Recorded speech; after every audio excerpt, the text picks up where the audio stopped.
Ayan mga dre, so pakawalan na natin sila mga tropa. O, so isang Grizzle, isang Batman, tapos tatlong Agila, dalawang blue check mga tol. Alright, so G, let's G. Ayan o.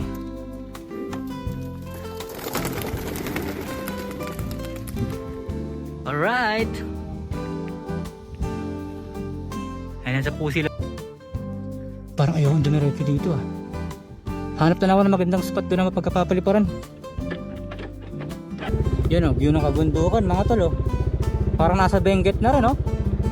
Nice. Parang grabe, nakakatakot, palusong. Lakas ng hangin mga ropo.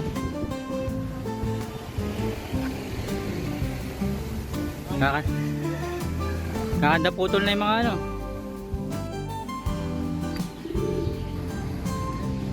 Tinatangay sila ng hangin, ang lakas ng hangin mga tropa. Lakas ng trip ng mga kalapati na to eh, oh. Ayaw magsipasok, tamang ligo oh. Kinangay. Ngayon ko lang nakita to mga pre oh. Pinapasok pala ng tubig to. Ayan oh.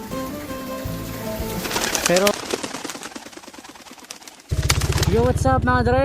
So yan, nakikita nyo yung lugar na nasan tayo. Ayun oh, Barangay Babaw Pangulo. So nandito tayo para rumesback mga tol, kasi meron tayong hindi nagawa. So kung naaalala nyo doon sa isang vlog mga dre, kung naaalala nyo doon sa isang vlog magpapalipad sana tayo ng kalapate sa bundok. Kaso nga lang, paakyat pa lang tayo ng bundok, sakay ang ating bisikleta, nakawala yung mga kalapate dahil masyadong naalog. At ngayon, babalik tayo kung saan tayo dapat magpapalipad mga tol, yung naudlot. Kaya nga sabi ko race back mga tol. So aakyat tayo ng bundok ng nakamotor para mas madali, mas basic, at hindi na tayo magkaroon ng struggle. Actually gusto ko sanang subukan yung ano ko yung limitation ko sa pagbabike. Kaso nga lang nung nagpunta ako nung nagpunta ako dun sa niloob visit ko sa Mabalacat, doon ko natukoy na hindi pa talaga ganun kalakas yung kapasidad ko sa pagbabike. Kasi dati talaga siklista ako bumalik na lang ako. Kaso nga lang, yun nga din, dahil naka folding bike tayo, hindi ganun katindi, or hindi siya ganun kapang-ahunan. Pero komportable kasi ako sa ganung klaseng bike mga tol. Yan. So ngayon re-rest back tayo na nakamotor para talagang sureball na mga tropa. What's up mga pare ko, may natatanaw ako sa malayo. Ayun ito na pala, malapit na pala. Ayun, ang daming manok. Solid na farm to ah. Ito yung nakikita ko sa Google Map mga tol. Nasa tumaas na yung pader niya, pero banda ron nakikita nyo, ang daming panabong na manok mga tol. Solid na farm. Ayun daming manok. At packet na tayo, bundok na bundok na yung kapaligiran natin. Napaka-solid, napaka-lupit. Buti na lang talaga nagmotor ako kasi ang daming ahon, ang lulupit. So hindi pa daming buko. Ayun may mga pa doon may mga manok pa, solid. Ayun daming yung manok. Ano kaya may-ari nito? Tsaka kaliwat kanan siya mga tol in fairness.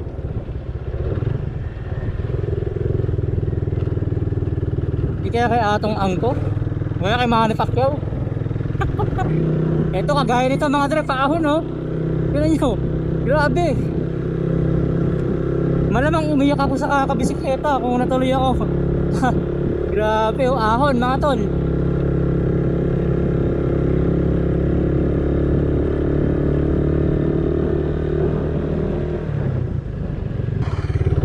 Yo, what's up mga dre, pakinggan nyo yun. Pakinggan nyo. Di ba parang siya? Para siyang huni ng isang ibon na maririnig mo lang sa pelikula.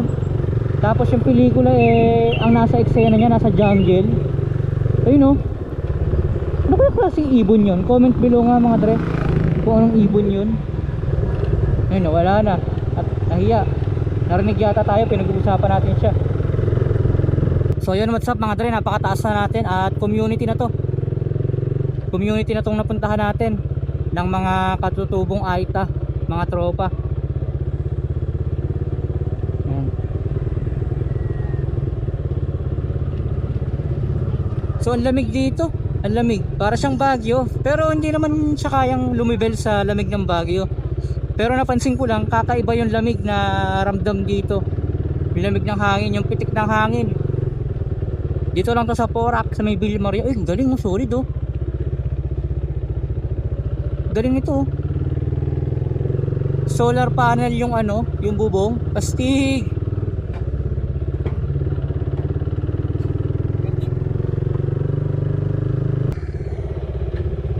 Grabe mga par, dito sa kanan nakikita ko puro bundok na oh. Grabe, hindi ko sukat akalaing may ganito sa Porac. Although nakikita ko naman kasi, nakikita naman natin sa mapa. Pero kapag pinuntahan mo na, parang yung quality niya or yung itsura niya ay parang mga bundok sa La Union, sa Ilocos Sur, mga tol. So kapag nandun ka na, dun mo talaga masasabing legit na bundok. Ito bangin oh. Pero parang ang layo pa nung ano, view deck. Parang ang layo pa.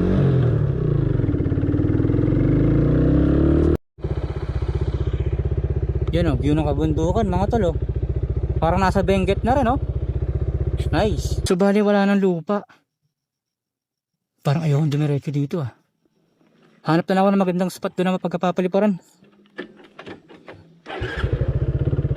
Yung nakikita kong beauty, hindi ko masabi kung saan banda. Kasi bandang kanan daw yun eh. Saan na kaya? Meron siyang view deck na syempre makakapagpalipad tayo. Yung wala masyadong, kasi ang daming puno eh. Pero meron daw spot dito na view deck talaga. Tapos meron siyang lamesa. At merong isang puno lang ng ano, ng mangga. So baka sa pagbalik natin eh makita natin bandang, kapag papunta ka banda siyang kaliwa. Pero pag pabalik na tayo baka makita natin nasa kanan. So yun mga dre, pinagawa daw nung may-ari yung view deck. At I think ito yung tinutukoy. So private property siya. Yung nasa Google, yung mga picture sa Google ay hindi na updated kasi ito na yung itsura niya mga dre. Mukhang nire-renovate, pinapaganda at ginagawang isang lehitimong pasyalan talaga. Yun nga lang, may napagtanungan kasi ako kanina kung sanang naabutan ko daw yung may-ari para pwedeng makiusap. Pero pwede naman tayo mag-release dito. Magre-release lang naman tayo, hindi naman tayo totally mamamasyal. So dito na natin i-release mga tol yung kalapati natin. So panibagong exploration para sa inyo mga tol. So kahit hindi tayo malupit na fancier eh talagang kahit pa paano nabibigyan ko kayo ng kakaibang atake ng Kalapati Vlogs. Alright. So paliparin na natin to kasi baka paliparin pa ng iba ng mga tol. Ayan mga dre, so pakawalan na natin sila mga tropa. O, so isang Grizzle, isang Batman, tapos tatlong Agila, dalawang blue check mga tol. Alright. So G, let's G. Ayan o.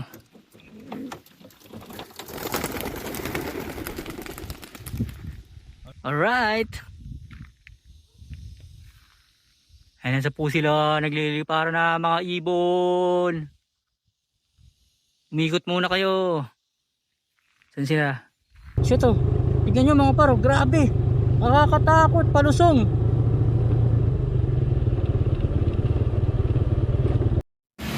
Lakas ng hangin mga ropo.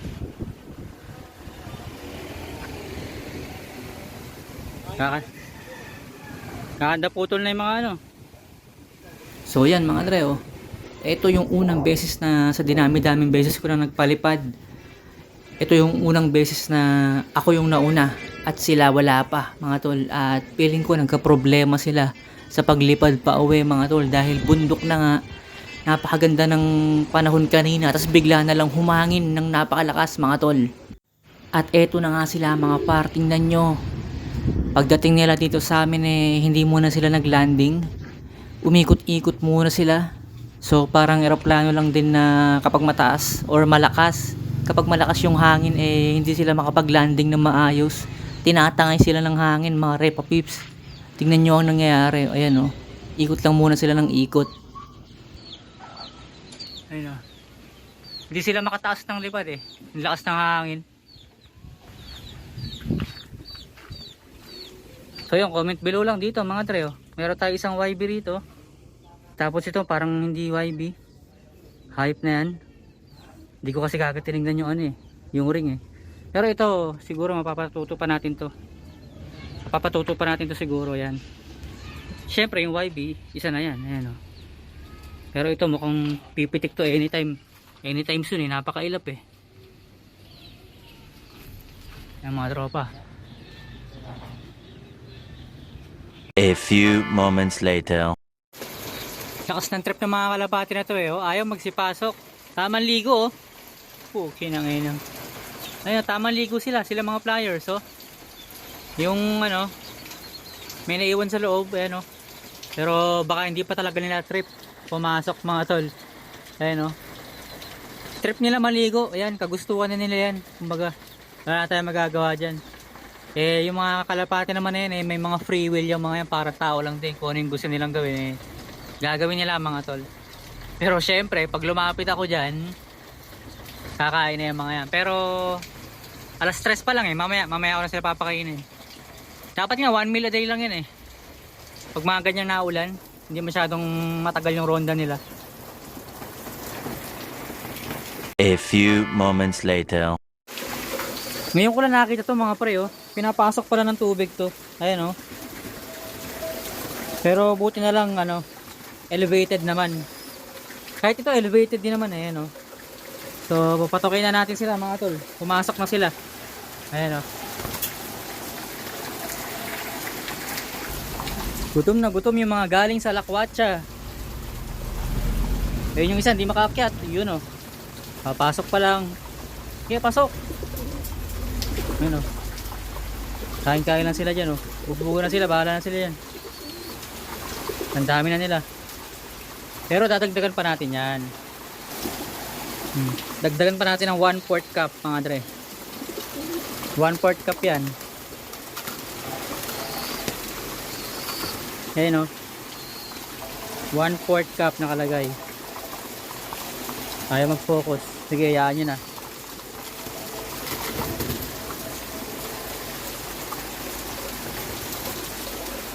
Kasi itong mga makukulit na ano, chikiting, mga YBs.